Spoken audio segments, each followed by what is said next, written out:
It's a story all too familiar for those in Boulder County. Thousands are still out of their homes this morning as the Incar Fire continues to burn. After sparking yesterday afternoon, as of last check, 122 acres have been burned and the blaze is 0% contained. Now, this is just miles from where the Marshall Fire tore through more than 1,000 homes just 3 months ago. 19,000 people and 8,000 homes were under evacuation orders, and at last check, no structures have been damaged. Thank you so much for joining us this morning. I'm Jessica Crawford. And I'm Katie LaSalle. Our Denver 7's Christian Lopez is at the East Boulder Community Center this morning, where many spent the night. So, Christian, how are things looking in Boulder this morning so far? Yeah, guys, well, we just got here not too long ago. You can still see all of that smoke up there on the foothills. We're going to zoom in for you. The good news is the firefighters have been able to keep away the flames from any houses, and today they continue working to get this fire contained so people can return home. Now, the combination of warm temperatures and strong winds yesterday were what caused this fire to spread quickly, but crews on the scene told us that they were able to protect neighborhoods thanks to mitigation efforts that have taken place up until now, like clearing out dry vegetation. And they told us that the Table Mesa neighborhood was actually a spot where they had an interagency training last year, so that helps them respond even faster. We quite literally had a multi-company training in this neighborhood below us last spring.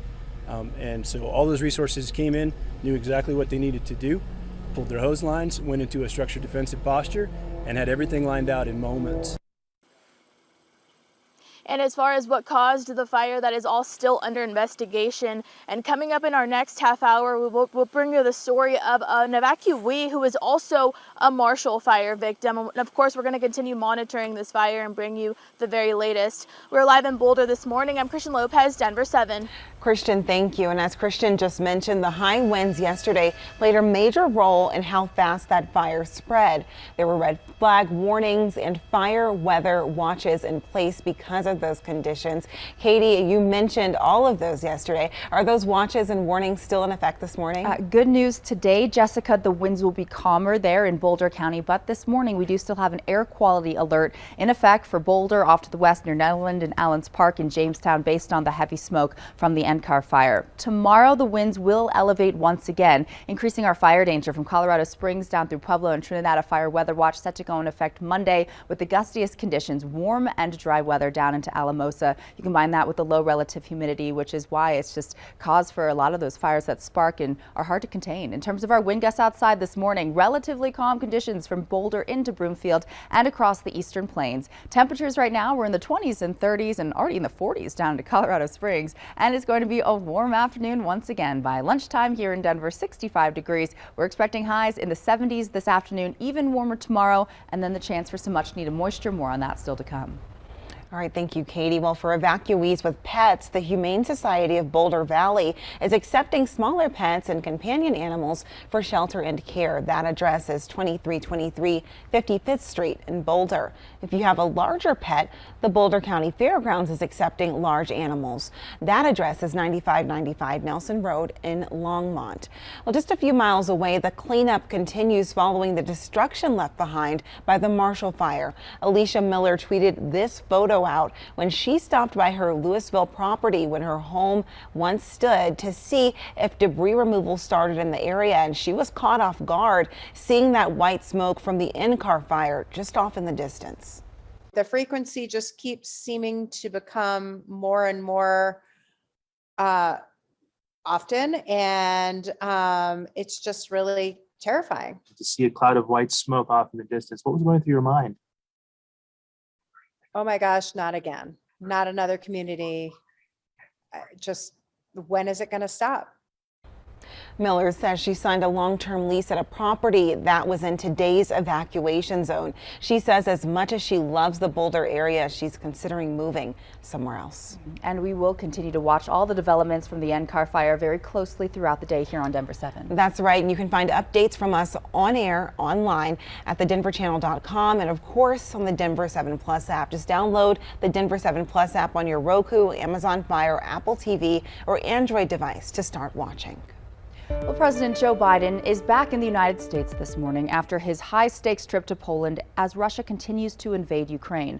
Biden had some choice words for President Putin, calling him a butcher in those remarks as 2 Russian missiles rocked the western Ukrainian city of Lviv, hitting a defense facility and an old oil depot. ABC's James Longman is there. This is an oil depot. You can see the flames there burning. This city was meant to be a sanctuary for thousands, and now it feels like the war has come to them. And Ukrainian President Zelensky is asking now for more weapons as Biden wrapped up his trip in Poland, reassuring leaders the U.S. has an obligation under NATO rules to defend his allies. We'll have a different future, a brighter future, rooted in democracy and principles, hope and light, of decency and dignity, of freedom and possibilities. For God's sake, this man cannot remain in power. And as the attacks from Russia continue, many Ukrainians are volunteering to protect their capital. There are 2 ways that you can show support from Ukraine right here at home. There's going to be an interfaith gathering this afternoon at Bobby Yar Park off of Havana and Yale. It starts at 3. New organizers picked this location because the park is a memorial for the lives of Jewish people lost in the 1940s in Kyiv by Nazi soldiers. There's also going to be collections for medical supplies to send to Ukrainian hospitals. Donations will start being collected at 3 o'clock, and that event starts at 12. And there's a benefit concert being put on this afternoon by the Nativity of Our Lord Catholic Church Choir and Orchestra. If you'd like to watch, you can head to the Denver Cathedral of the Immaculate Conception. That's from 1 until 3, and all proceeds will be donated to relief efforts in Ukraine. You can find more information on the Ukrainians of Colorado Facebook page.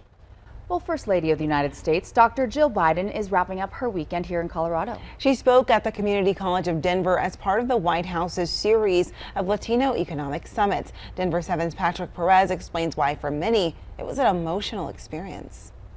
You, the Latino community of Denver, matter to President Biden. First Lady of the United States, Dr. Jill Biden, speaking to a room full of Latino leaders Saturday morning as part of a series of events. I have seen the common threads that really tie us all together.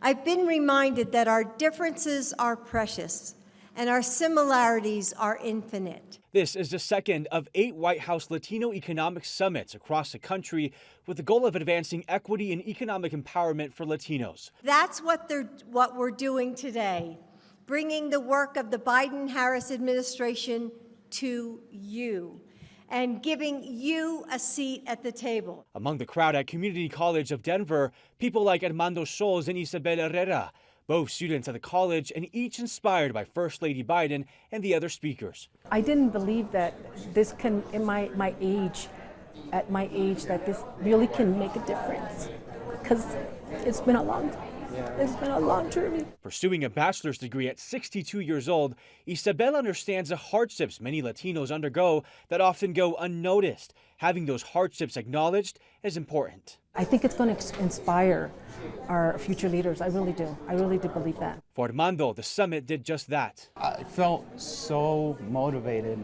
I felt like that was I needed that to continue. I felt like very proud of who I am. He wants to be an electrical engineer, and with his biggest role model no longer in his life, his dad, hearing words of encouragement is just what he needs. When you have a group of people that want to actually do something for Latinos, it gives them more motivation to keep going. Patrick Perez, Denver 7. Well, there are some big changes coming to security at Union Station. How RTD is taking things into their own hands after a jump in crime in the area. Plus, we are just hours away from Hollywood's biggest night. I'm Morgan Norwood, and I'll have the very latest from the red carpet coming up.